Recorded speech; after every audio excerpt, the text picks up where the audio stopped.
Hi, this is Jadi. I'm back to show you another challenge from the CTF crypto I was playing the other day. CTF is Capture the Flag. It's a kind of game hackers, crackers, reverse engineers, cryptographers play for fun and for profit and for education.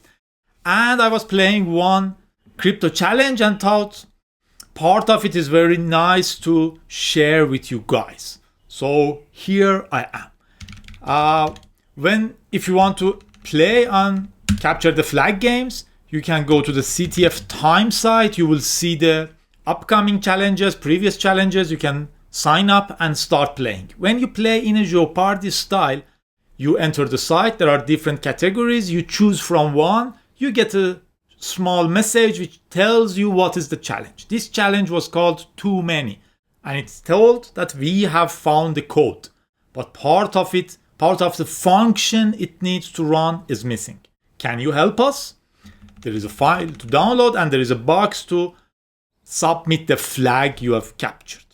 Let's see what we got there. We had this file challenge zip. I will unzip it.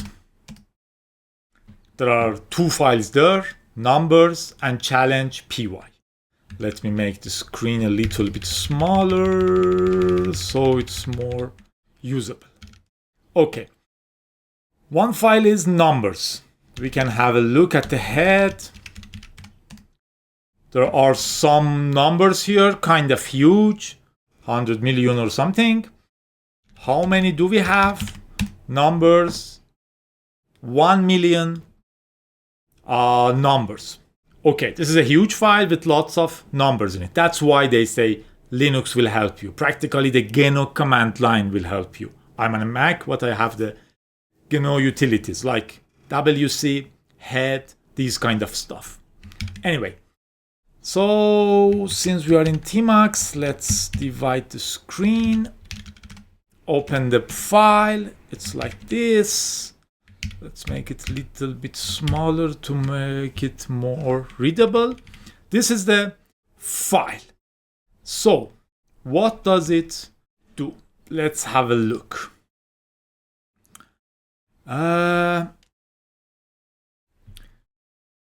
When running the program, this is the main function which runs. When main part which runs, there is a variable which is called res with some numbers around 1, 2, 3, 4, 5, 6, around maybe 80 or 90 numbers there. And it prints the flag is function getFlag with this result, the whole thing. Okay, what does getFlag do? It gets something here, which are these, then empties the flag. Then it says for each of these numbers, add to the flag append, CHR of result of calling func on this specific numbers. So the first character of the flag is result of calling func, which is missing, with this number. The CHR is a function which returns the ASCII equivalent of a number. You know the ASCII table. If you don't, you can do a quick search. For example, for 65, I think it's A. So if the result of func on this number is 65, the first character of the flag will be A.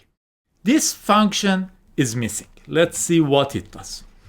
It says funcx returns the number of distinct pairs y and z from the numbers in the file numbers.txt whose y is not equal z and y plus z equals x.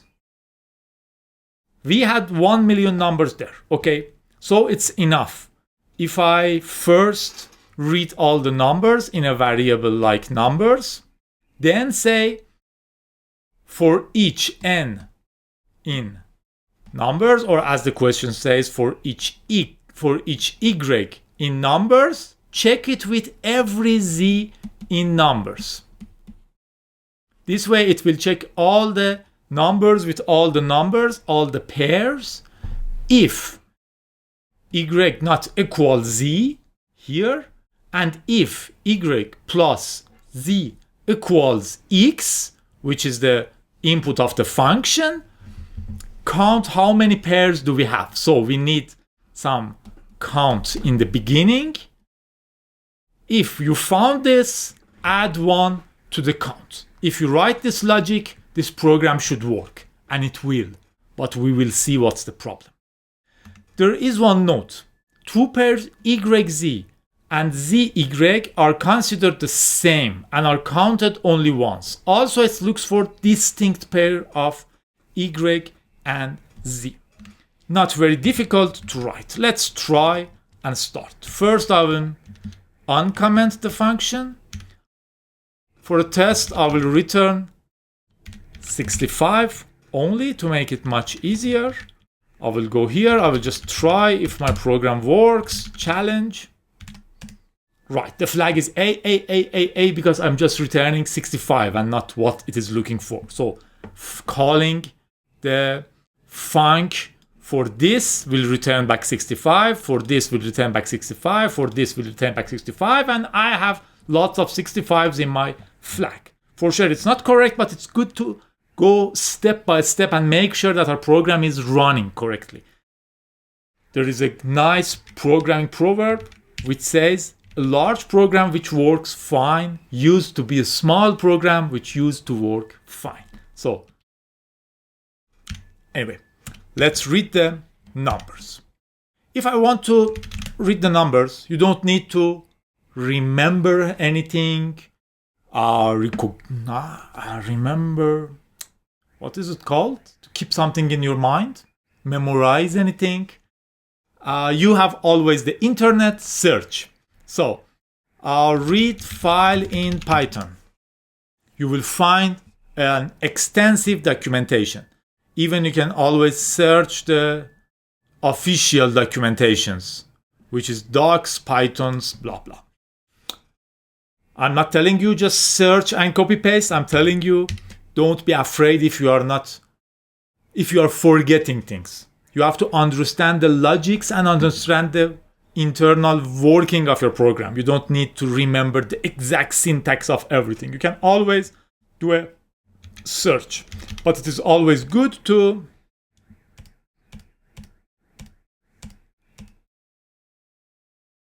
I'm looking for something like this with open of this as F, but it's always good to read it truthfully, understand it, and become a better programmer. Don't just copy paste. I will say with open of numbers txt as F, lines equal F, read lines. Now I've read all the lines. What next? Next, I need to separate the numbers. Numbers equals a list, which is empty, for line in lines, numbers append line. Let's see what we've done. I'm just trying to read the numbers. Print numbers. Okay, run it. See what I have in my list. I have things like this. This is incorrect for 2 reasons. First, there isn't \n, which is a new line character at the end, and these are strings, not numbers. Okay, so let's fix this problem first. It is always good to test all the time and fix early. So, here I'm adding the line itself. I can tell convert it to the int, but if I do this, I will get an error because this cannot be converted to the integer. It has a new line at the end. I have to remove this. What I will do is I will strip. Strip is a function. Strip is a method which we call on a string. It will strip new line and spaces from the beginning and the end. So for each line, I will strip the line. So I will omit this. Then I will convert this to the integer. Let's see if it's working. Fine. Save it and run it again. Now it is okay. I have a list of numbers which are numbers. Now the logic is very easy. In this func, instead of returning 65 all the time, I just need to say for y in numbers, for all numbers, for x in numbers, if x not y not equals x, do you call it y or y? I don't know. Z and y plus z equals x. This is the logic I've had here. I have to say count 1 like this. Count here, and also I have to reset it in the beginning. But this is not very nice because we had some other things to consider. First, I wanted the distinct pairs y and z. So I have to keep what I had in case I see something repeating. This is one case. Second, y and z should be counted once with z and y. So if I had 1 and 2 and then I had 2 and 1, I should only count once. Keeping track of this is not very easy. Again, it's not very difficult, but we have a nice trick to do here. Let me open a new page. I will show you. In Python, we have something which is called set. As you can guess, it works like sets. So A is a set. I can say A add 1. Add 1 to this set. So 1 is in this set. I can add 5. 5 is in this set. I can say 50. 50 is in a set, but this is a set. So if I can add 5 again, it's a set. So nothing repeats in it. I can say 5 in A. Yes, it is. So if I add 5 again, there won't be a new thing there. This is our solution. Again, I can do A add and add a tuple here, like 5 and 6, 5 and 4. A is 1, 50, 5 and 4. This. If I add this again, I won't add anything new. So my idea is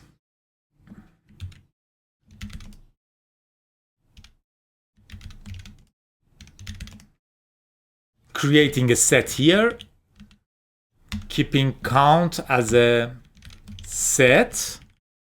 And here, if this logic works, what I will do is I will do count add y and z. This way, I have solved the issue with distinct pairs. If something repeats, I will only have it once. But I also need to resolve this. What can I do here? A nice idea is checking the y with z and use the larger one always in the beginning. So if I have 1 and 2, I will save it as 2 and 1. Later, if I have 2 and 1, I will save it as 2 and 1. So because it's a set, I will count it only as once. Let's do this. So if I need to save it, I will say if y is larger than 1 z,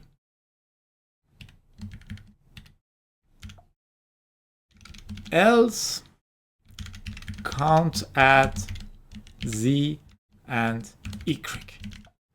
At the end, it's enough to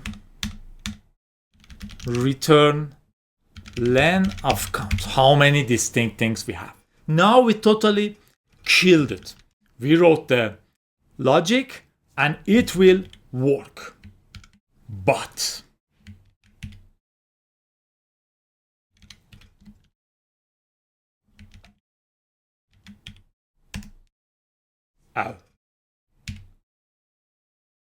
ow for z.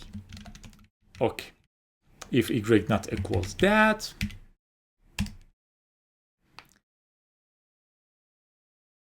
How fast is it? We don't know. What we have here, let's try and see what we are doing. Print solving for x. So I will know how fast I'm going. Solving for first number. What is happening? It has 1 million numbers in the memory. Here for y. For each one of these 1 million, it is checking it with 1 million numbers. For the second number, it will check it with 1 million. For the third number, it will check it with 1 million. So 1 million into 1 million checks will be done before the first one is solved. This is super slow. This is why programming is fun, when you have to understand why you have to understand the O, big O notation. We are solving it as ON2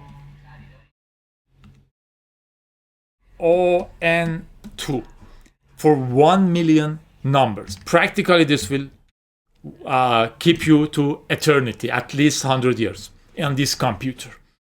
You can do it on multiprocessor. You will divide it by 10 or 16. It will take 16 years.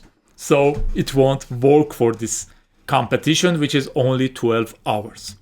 You have to do something else. The first method is using the maths. What we are doing, we are having one number, which is x. We are getting one number from the list, which is y.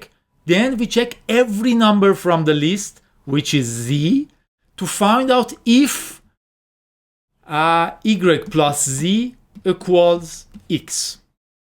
Why do this? If we have the y, we know the z. Because if you have the y, one specific y, you know that z should be, from here, you know that z should be x minus y. Much easier. At least now we know z. So for 1 million numbers, we have to just check if any of the other numbers is this. Looking for this. Let's try it. When I have the y, looking for is x minus y. If looking for equals with y, this logic, then continue. Don't continue this loop. I'm not looking for this one. Go for the next one. Okay. So I have this now. Here, instead of doing this plus for 1 million times, I can say if z equals looking for a little bit faster. A master once told, don't optimize your program too early. Look for the worst places and optimize there. This is useless practically. I just optimized 1 million minus, but for a computer, this is not huge. The next step is trying to use Python capabilities. Practically here, I'm going one by one in the numbers, checking. Also, I do not this check anymore because I have done it here once. Here, I'm going one by one on all the numbers, checking if they are equal. Instead of this, I can do this. If z in numbers, I will just, if looking for in numbers, and I will replace this with looking for, replace this with looking for, and replace this with looking. See what I've done? Practically, I was writing my own in. Now I can say if what I'm looking for in numbers, if this is in numbers. What I was doing previously was doing for any n in all the numbers if n equals looking for.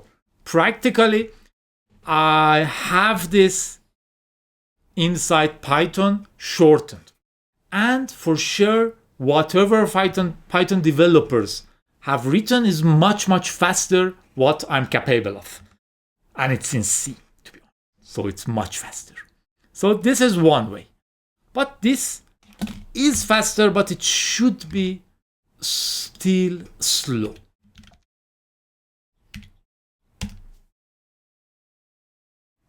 Still, it's super slow. I think we are 10 times faster, but still, it's not working for us. What should be done? Be with me. Now we are going to see internals of Python. Here, I'm using a list. There is a fundamental difference between lists and sets. If you watched carefully on what I was doing, see Python 3, A is a set, A add 1, A add 12, A add this, A. See, something strange had happened. I created a set, I added 1, I added 12, I added 212. This is not in the order I added. Why is that? Let me tell you.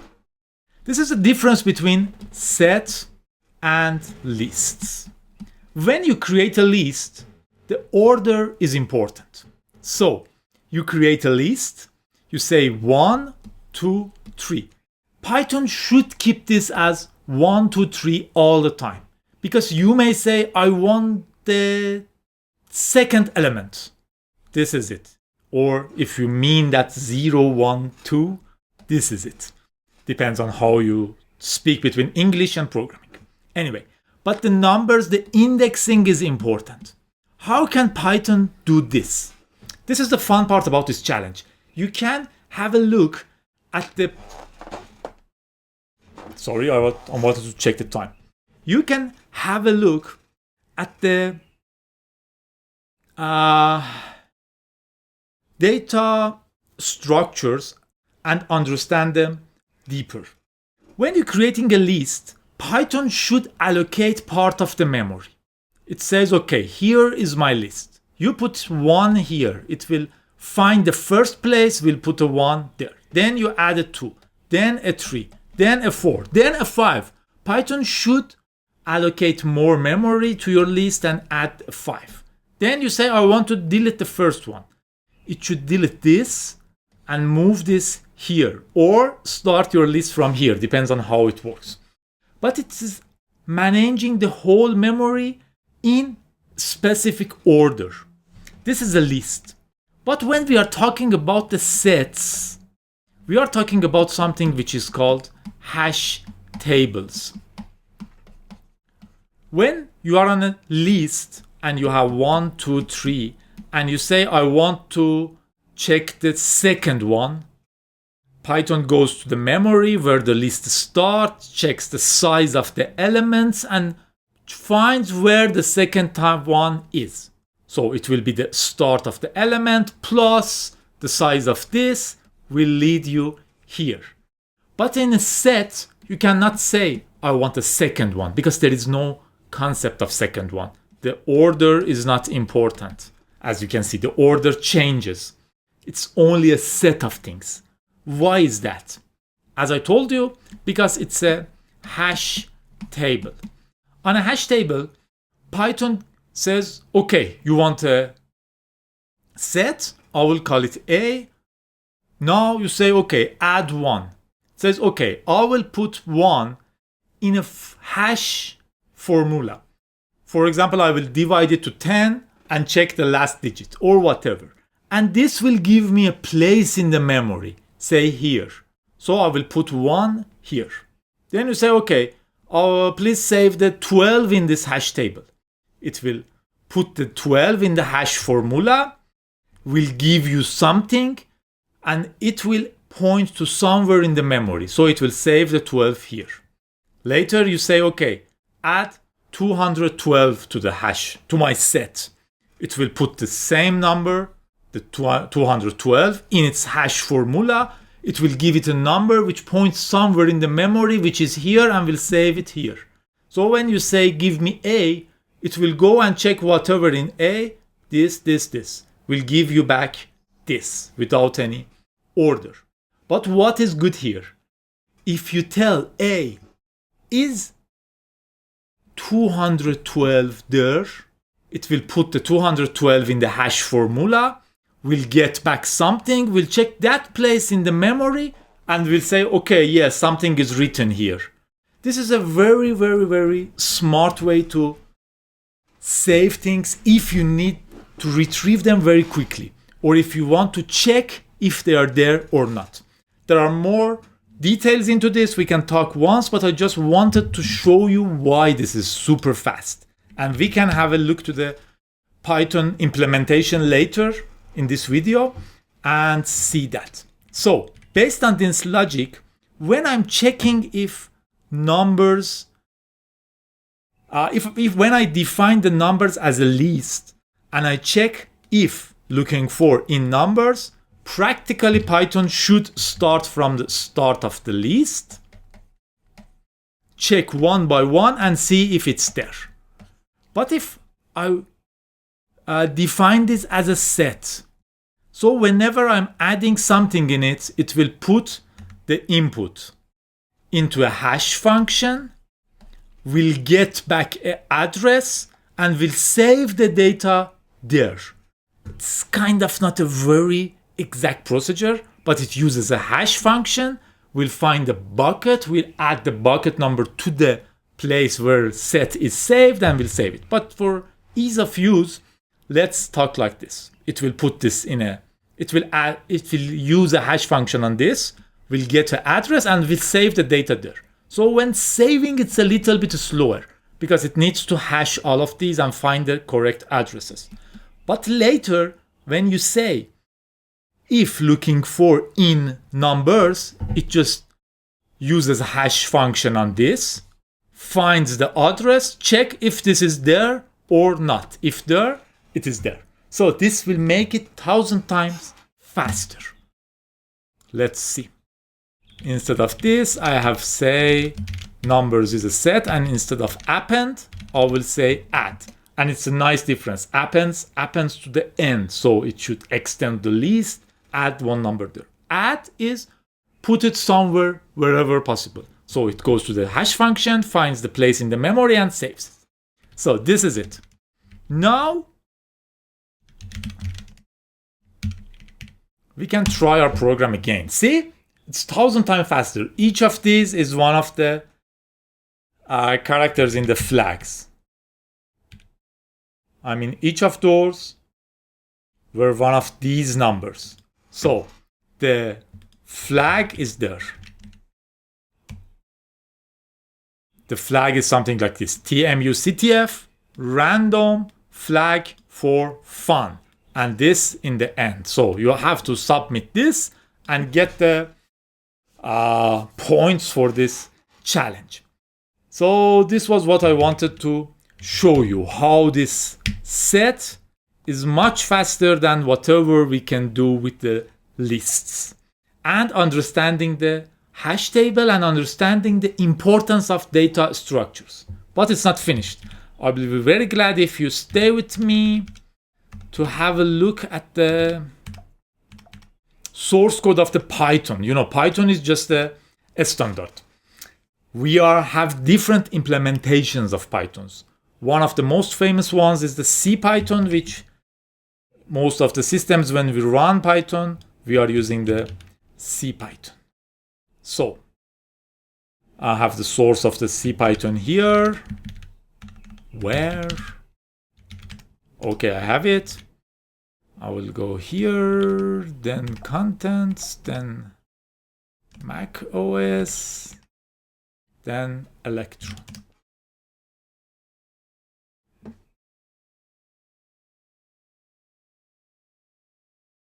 I just want to very quickly show you the source, so you'll have a better understanding the difference between lists and sets. In addition, you will see that reading the source code of the huge programs, even something like a CPython, is not that strange or that difficult. So you will become braver and braver. And it can be a very fun thing. See, this is the source code of the CPython. You can find it on the GitHub. If you do a quick search, CPython GitHub, for sure, the first link should be this one. If you compile this, you will have a real Python executable. There are different directories. Objects is for objects. Objects in Python are like lists, sets, and whatever we are speaking about. The lib to contain the standard libraries. For example, if we are doing reading a CSV, it should be here, for example. See, csv.py. Standard library is written in Python. The original program, object, and everything is written in C. And it's a good example of C. For example, C, if it says class Excel, delimiter is this, that, and other configurations. You can have a look by yourself to the standard library, which is very nice. But now I want to show you the objects. On the objects, you have all the objects like calls, file object, float object, long object, object. I want to show you the set. This is it. Also the list object here. For example, the list object. See what we have. I want to show you what happens when you add something to a list.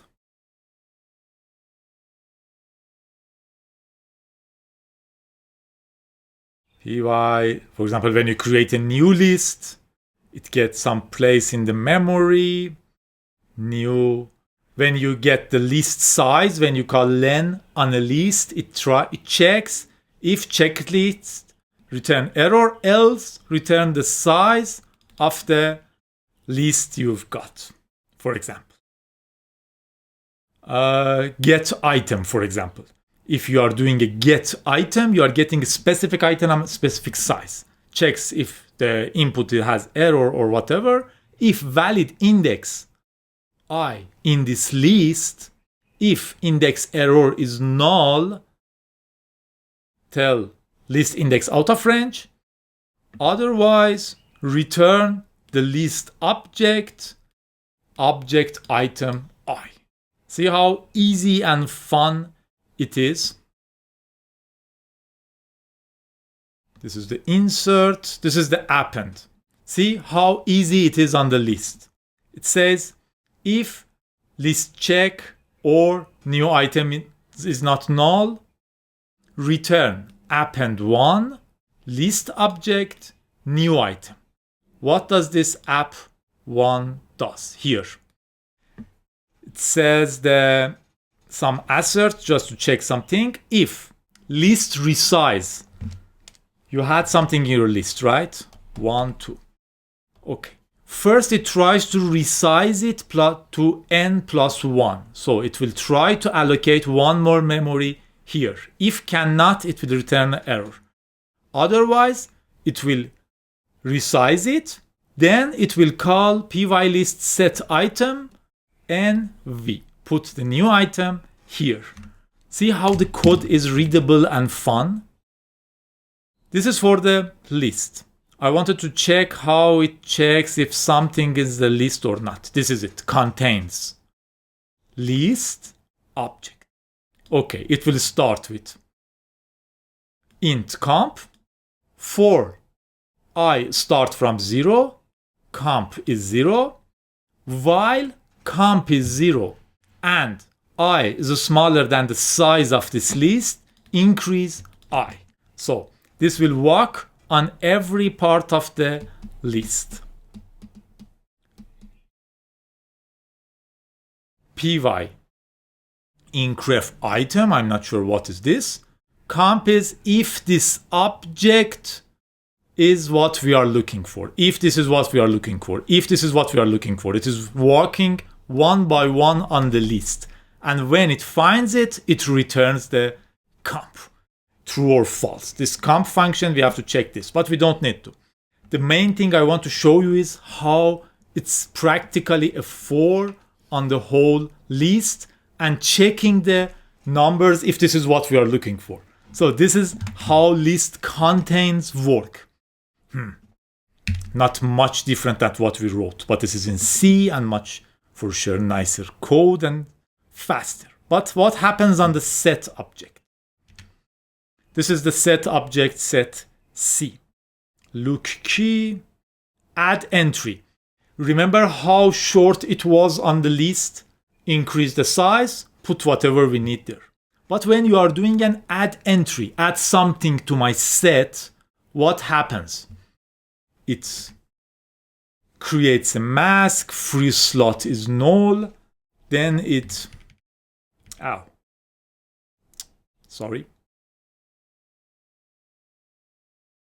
Then there is a loop, which is kind of a huge loop, and look how they write C for Python. Whoever told you C is old, Python is conquering the world, you can tell them, but Python is written in C. It says while 1, repeat unto the eternity. Do entry hash, find the hash. If it's 0 and entry key is null, say, okay, found unused or dummy. If entry key is null, if it's not written there yet. If entry hash is hash, this works if this is not there. Then do blah, blah, blah, blah, blah, blah, assert, start key, Unicode, add to the table. See, creating a table, finding the place the data should be set, saved, and then using the same function, checking if this object is saved there or not. So if it was not there, it would just say, okay, I found an unused or dummy. But if it's there, it will try to check and see if it found it there or if it has to insert it in front of it and this kind of stuff. This is about hash tables. If you are interested, you can read more thoughtfully on the hash tables. But practically, it finds the hash of the object, look into the memory where this hash points to.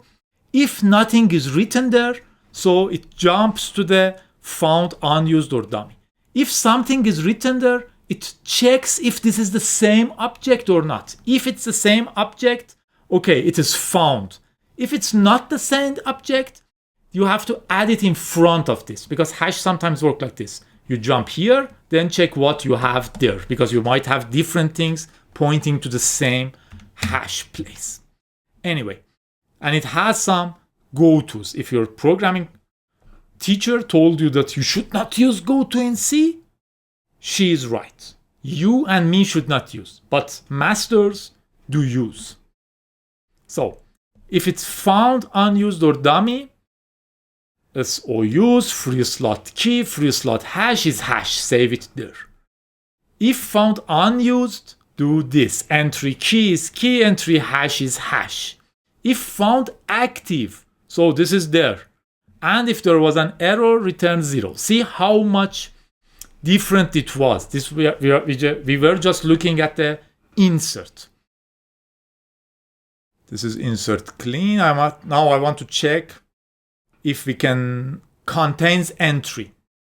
Here it's much simpler. On the lists, insert was complicated, but insert on the list, insert was very short, but looking for something needs a for loop to check everywhere. On the sets, as you saw, insert is complicated. It finds the hash, looks into the memory, if hash is empty, if I need to add it or whatever. But contains entry is very simple. How does it work? It just says entry is set lookup, this, return the results if it's not null, or give an error. Just finds the hash. We can find this set lookup just to show you how simple it is.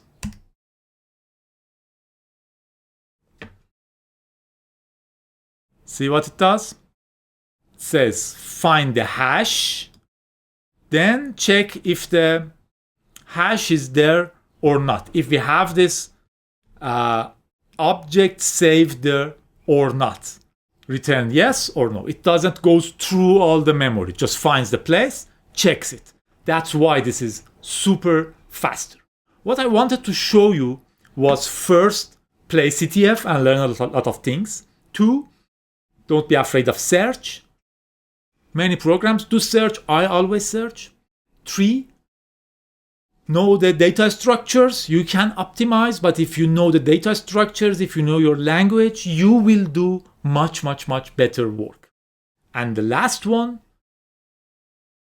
have a look at the source code. Look, it is good to search for the source. You will learn new things. You will jump up. You will step up to a more professional level. Don't be afraid of it. You don't need to understand all of it, but it's a good approach to differentiate yourself from a novice programmer. You will have a much better understanding. You can look at the source codes, you can go deeper, you can learn more and more. Don't concentrate on solving one solution, one answer to one of the CTF challenges. Use them as an opportunity to learn more things. And I would be very glad if you subscribe and watch other videos. Thank you for being with me. I will try to solve more CTF challenges or in-depth things and look at the source code. I have a list, playlist of looking at the source codes, and I have a playlist of CTF. Wait for more. I was Jody. Hope you like this as I enjoyed it.